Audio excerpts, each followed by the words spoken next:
Tudo bem, pessoal? Então, hoje nós vamos conversar um pouco sobre magnetismo, falar um pouquinho sobre ímãs e eletroímãs para vocês. Eu vou utilizar essa simulação aqui, que ela permite visualizar umas coisas interessantes. Então, aqui começando a nossa conversa, eu vou começar lá com os primeiros relatos que se teve dos efeitos magnéticos. Lá por volta de 600, 500 anos antes de Cristo, o filósofo Tales de Mileto ele relatou algumas observações interessantes sobre materiais que se chamavam de magnetita. Então, pegando dois pedaços desses materiais, por exemplo, Thales observou que havia uma atração e repulsão entre esses dois pedaços desse material.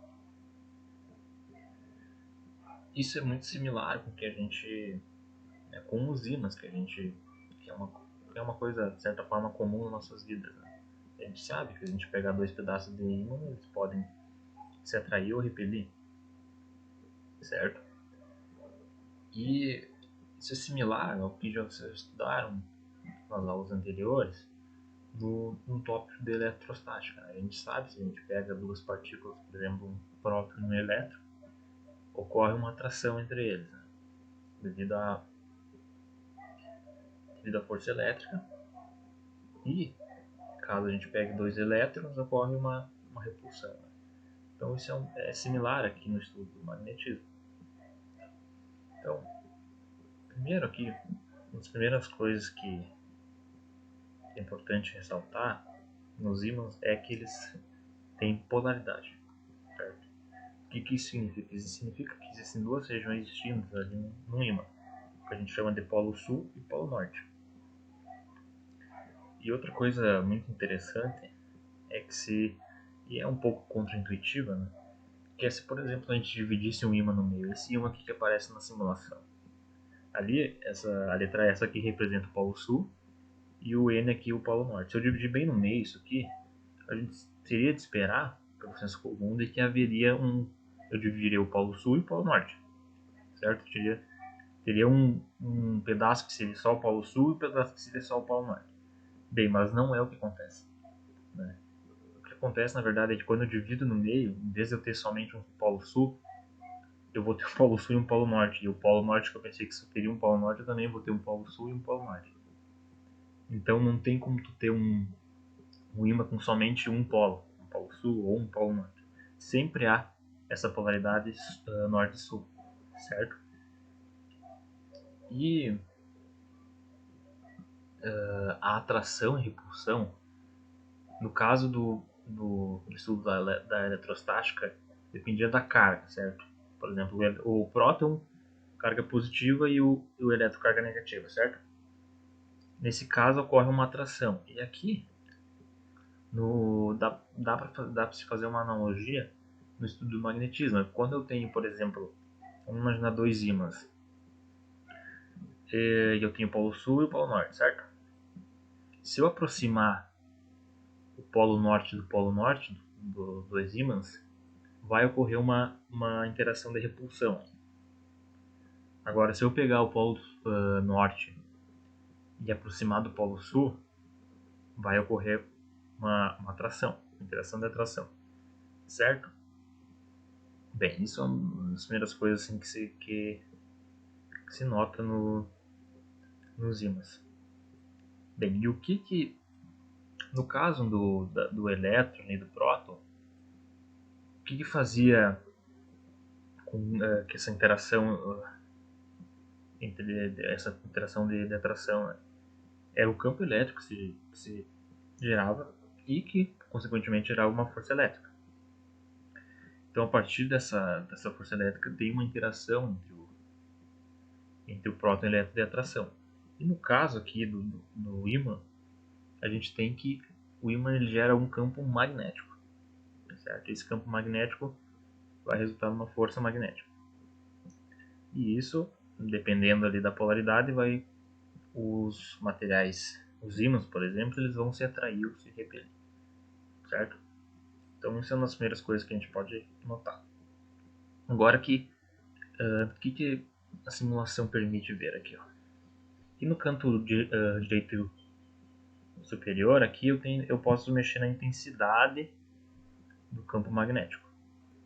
Aqui tem também, logo abaixo, inverter a polaridade. Então, se eu fizer aqui, né, eu tenho onde era o polo sul, eu tenho o polo norte e vice-versa. Ok? E aqui, ver dentro do ímã vai mostrar, e vocês podem ver ali que na esquerda do ímã tem uma bússola. Né? E essas pequenas bússolas que tem em volta, ela é para representar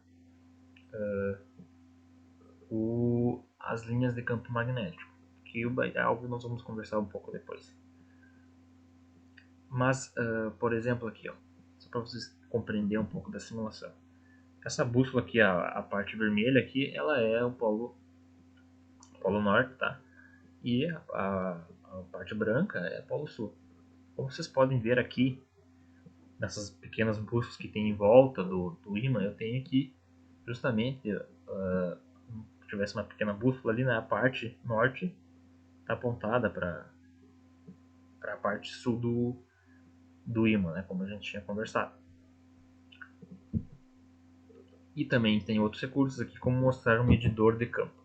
Esse medidor aqui ele permite tu medir a intensidade do campo magnético. Né? O campo magnético ele é representado pela letra B, tá?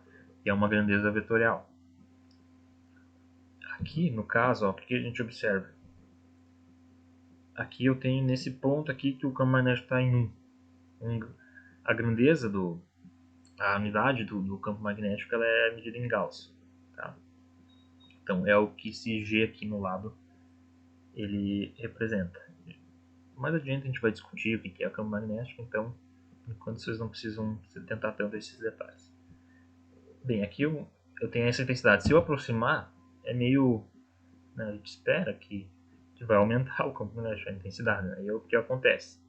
Então isso aqui permite medir a intensidade. Tá?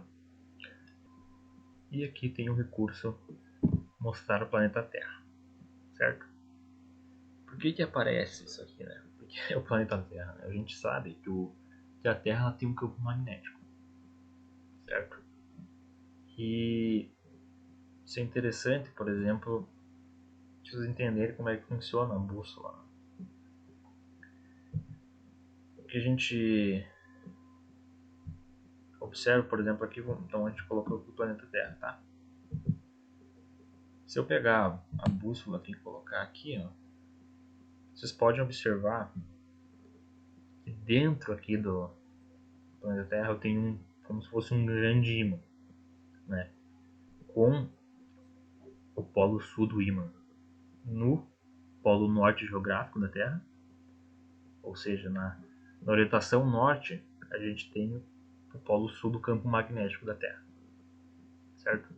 E na orientação sul, ou seja, no hemisfério sul do planeta, a gente tem o polo norte do campo magnético da Terra. Então ele é invertido.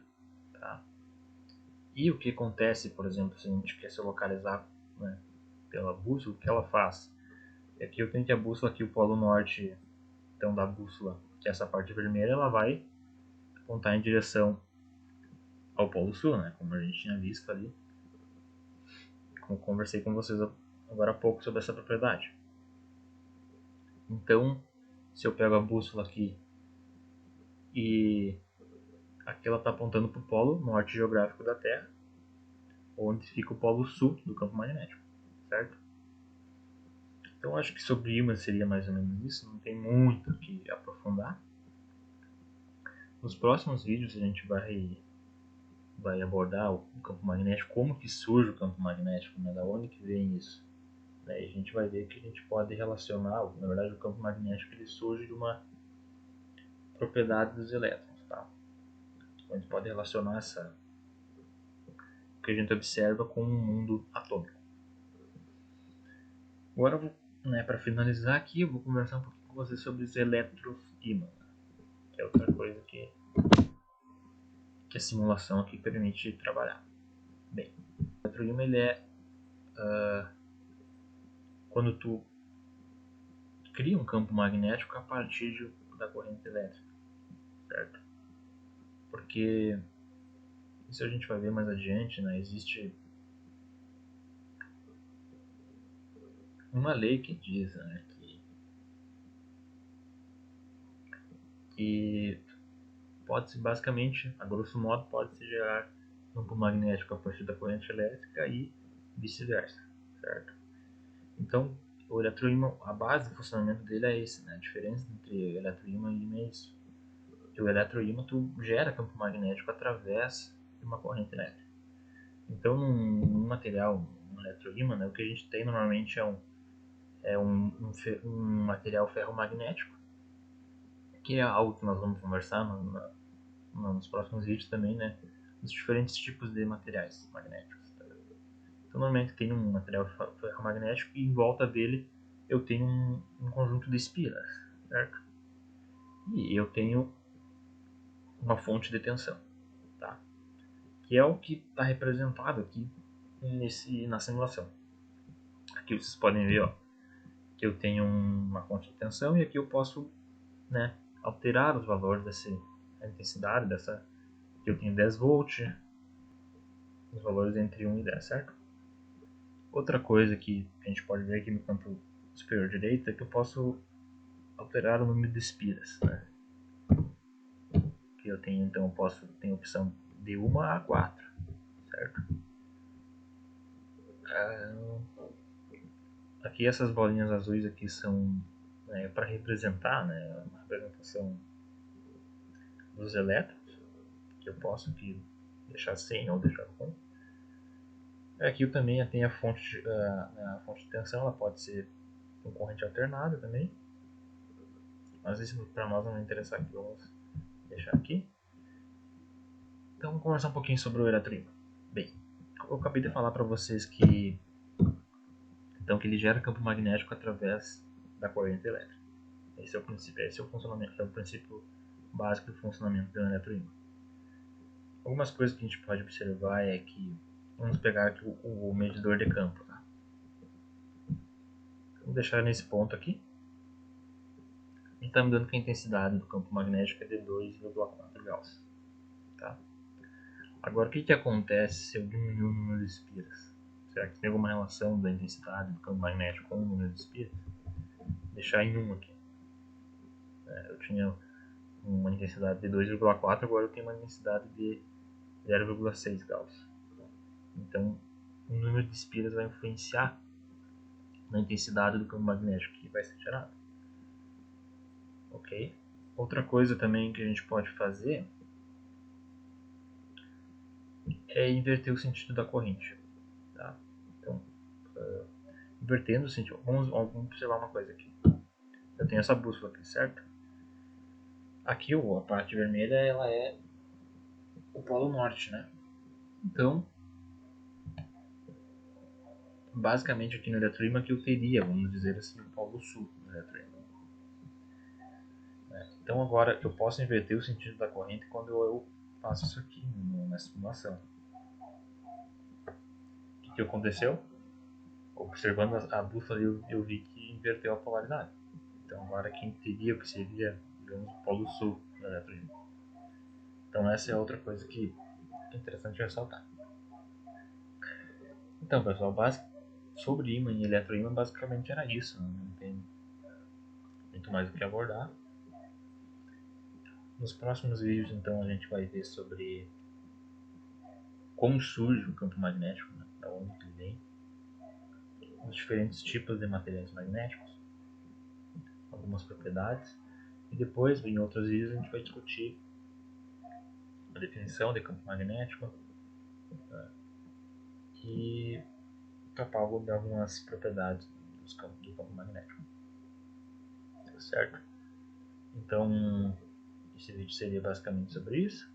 A gente se vê nos próximos então, e tchau, até mais.